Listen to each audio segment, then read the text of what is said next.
आज इथे मी छानपैकी मस्त चमचमीत अशी भरली दोडकी करून घेतलेली आहेत। बघू शकाल इथे तुम्ही रंग टेक्स्चर जबरदस्त आलेला आहे आणि अतिशय सोप्या पद्धतीने केलेली आहे। कोणता तामझाम नाही आणि काहीच नाही। पोळी सोबत खाऊ शकता, भाकरी सोबत खाऊ शकता, भातासोबतही सुद्धा ही भाजी खूप छान लागते। तर ही भरले दोडक्याची सोप्या पद्धतीने भाजी कशी करायची त्यासाठी पटकन रेसिपी सुरू करूयात। नमस्कार, मी पूर्वाज रेसिपी मराठीमध्ये तुम्हा सर्वांचं खूप खूप खूप मनापासून स्वागत। आज आपण एक मस्त झणझणीत भाजीचा पदार्थ बघणार आहोत।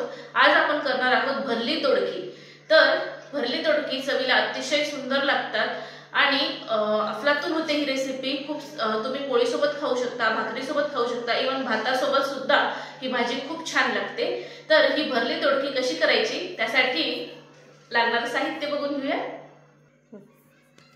तर इथे भरली दोडकी तयार करण्यासाठी मी इथे 3 ते 4 दोडकी घेतलेली आहेत। अतिशय कोवळी आहेत ही दोडकी, बघू शकाल इथे तुम्ही। त्याच्यानंतर इथे घेतलेला आहे मी अर्धी ते पाऊण वाटी भाजलेल्या शेंगदाण्याचा कूट मसाला तयार करण्यासाठी। त्याच्यानंतर लागणार आहे आपल्याला भरपूर सारा लसूण, त्याच्यानंतर अर्धा ते 1 इंच आलं, भरपूर कोथिंबीर लागणार आहे। त्यानंतर आपल्याला लागणार आहेत बेसिक मसाले, त्याच्यामध्ये हळद, लाल तिखट, गोडा मसाला। गोडा मसाल्याच्या ऐवजी तुम्ही कोणताही ठेवणीतला मसाला वापरला तरी सुद्धा चालू शकतं। त्याच्यानंतर फोडणीसाठी आपल्याला लागणार आहे मोहरी, जिरे, हिंग आणि आपल्याला लागणार आहे चवीनुसार आपल्याला लागणार आहे मीठ आणि पाणी। तर एवढे जिन्नस लागणार आहेत। तर आता सुरुवात करूयात। तर आता इथे आपण मसाला तयार करून घेऊयात। तर इथे खलबत्ता घेतलेला आहे, त्यामध्ये साधारण 8 ते 10 लसूणच्या पाकळ्या, अर्धा ते 1 इंच आलं, त्याच्यानंतर यातच घालते मी थोडेसे जिरे, थोडंसं मीठ, अगदी थोडंसं, जास्ती नाही। त्यानंतर यातली थोडीशी गार्निशिंगला ठेवते कोथिंबीर वरतून आणि यामध्येच घालते मी कोथिंबीर। तर हे छानपैकी आता आपल्याला खलबत्त्यातनं ठेचून घ्यायचं आहे। असं केल्याने भाजीची चव खूप छान लागते आणि कोथिंबीरीचा स्वाद सुद्धा खूप छान लागतो भाजीमध्ये। हे सगळं ठेचून घेते। तर हे बघा, अशा पद्धतीने हे छानपैकी ठेचून झालेलं आहे।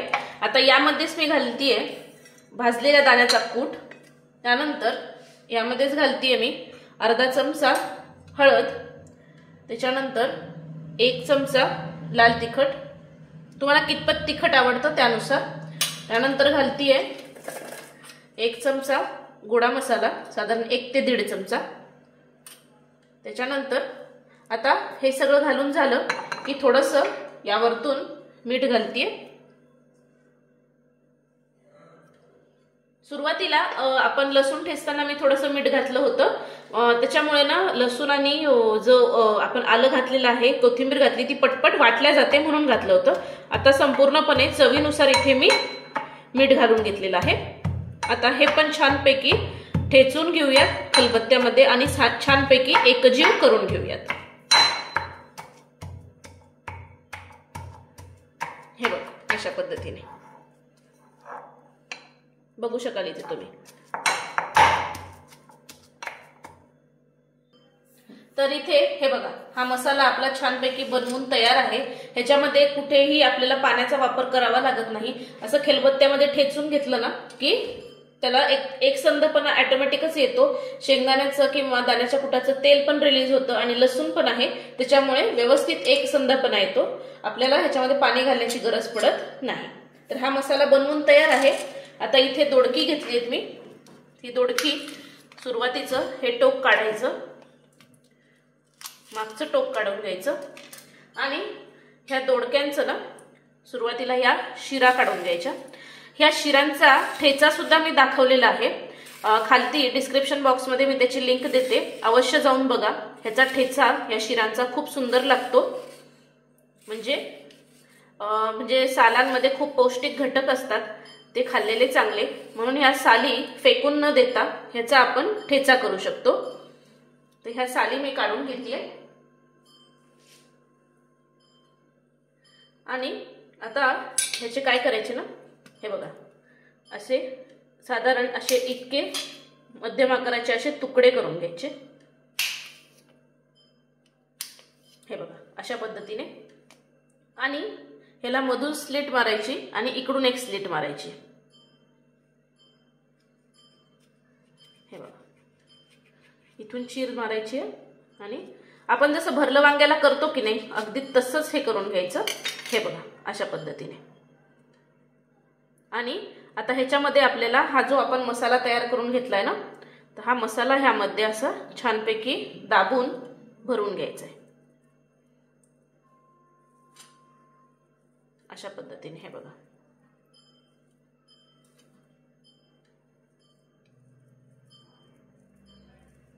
छान दाबून भरायचा हा मसाला, म्हणजे तो जेव्हा आपण भाजी करायला घेतो तेव्हा सुटून येत नाही, म्हणून दाबून छान भरून घ्यायचा। हे बघा अशा पद्धतीने। आता अशाच पद्धतीने सर्व दोडकी मी इथे भरून घेत आहे।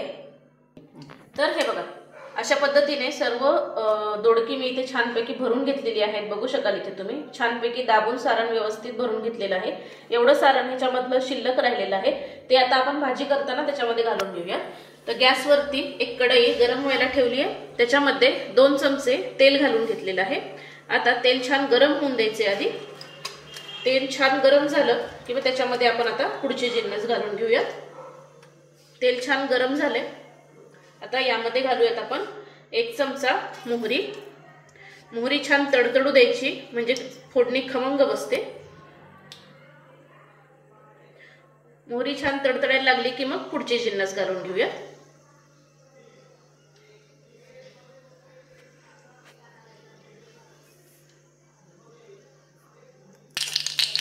आता हे बघा मोहरी छान तडतडायला लागली की त्यामध्ये 1 चमचा जिरं घालते, त्यानंतर पाव चमचा हिंग, आणि हे जे आपण भरून घेतलेले सगळी दोडकी आहेत ना, ही दोडकी ह्याच्यामध्ये ठेवून घेऊया फोडणीमध्ये।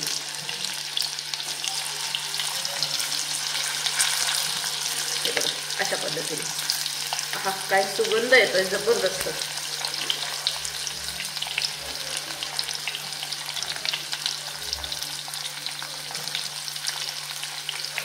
आता ही सर्व दोडकी ठेवून झाली की यावरती झाकण ठेवूया आणि आलटून पलटून छानपैकी आपण ही दोडकी छानपैकी परतून घेऊयात।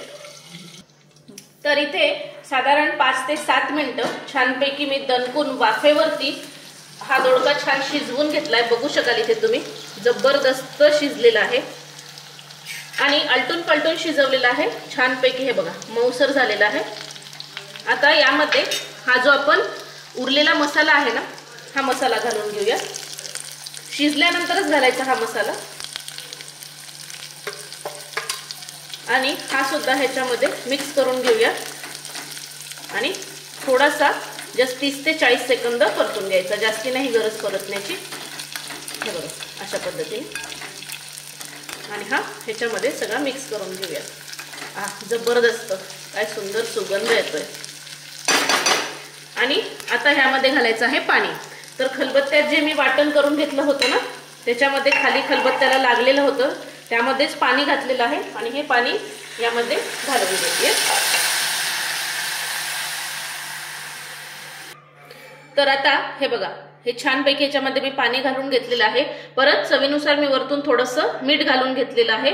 तुम्ही टेस्ट करून बघा, जर मिठाची आवश्यकता असेल तर मीठ जरूर घाला। तर मी थोडंसं साधारण पाव चमचा मीठ घातलेलं आहे आणि आता मध्यम आचेवरती झाकण न ठेवताच आपल्याला ह्याला 1 ते 2 उकळ्या आणून घ्यायच्या आहेत। तर हे बघा छानपैकी 1 ते 2 उकळ्या या भाजीला मी काढून घेतलेल्या आहेत। बघू शकाल इथे तुम्ही कलर टेक्स्चर जबरदस्त आलेला आहे आणि चव अतिशय सुंदर लागते। पोळीसोबत, भाकरीसोबत किंवा साधं नुसतं भातासोबत जरी खाल्ली नाही भाजी तरी सुद्धा छान लागते। आता छान उकळी आली आहे, भाजी छान शिजलेली आहे। आता गॅस मी बंद करते आणि ही भाजी आता आपण सर्व करून घेऊयात। तर अशा पद्धतीने ही भाजी छानपैकी मी सर्व करून घेतलेली आहे। बघू शकाल इथे तुम्ही जबरदस्त दिसतीये, खूप सुंदर चव लागते या भाजीची। जरूर करून बघा आणि केल्यानंतर मला कमेंट करायला विसरू नका। ही भाजी तुम्ही पोळीसोबत, भाकरीसोबत, भातासोबत कशासोबतही खाऊ शकता। दुपारच्या जेवणासाठी, रात्रीच्या जेवणासाठी सुद्धा ही भाजी करू शकता किंवा डब्यात देण्यासाठी सुद्धा ही भाजी अतिशय सुंदर होते। जरूर करून बघा। तर अशाच खमंग, खुसखुशीत आणि मस्त मस्त रेसिपीजसाठी पूर्वज रेसिपी मराठीला पटकन सबस्क्राईब करा, लाईक करा आणि शेअर करा। तोपर्यंत मस्त खा आणि स्वस्थ रहा। धन्यवाद।